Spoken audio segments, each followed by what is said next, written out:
شروع اللہ کے نام سے جو بڑا مہربان نہایت رحم والا ہے۔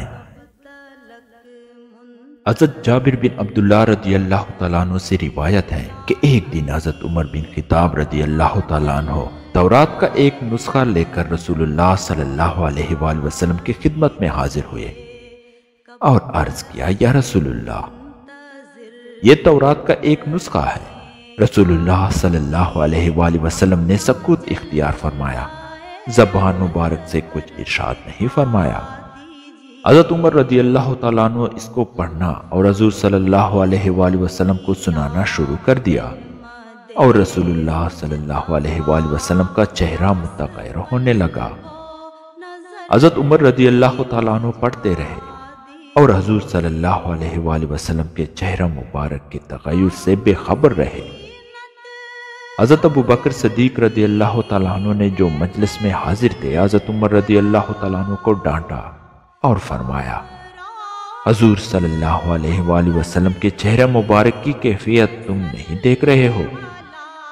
تو عمر رضی اللہ تعالیٰ عنہ نے حضور صلی اللہ علیہ وآلہ وسلم کے چہرہ مبارک کی طرف نظر کی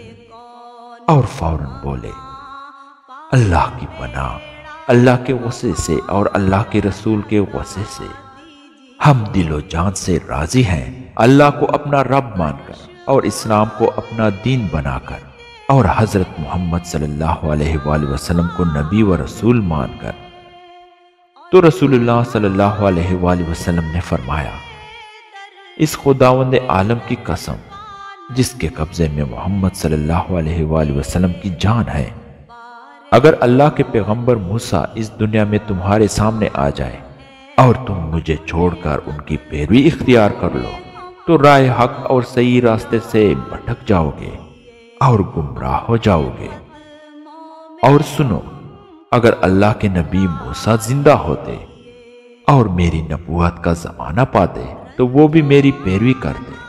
اور میری لائی ہوئی شریعت پر چلتے۔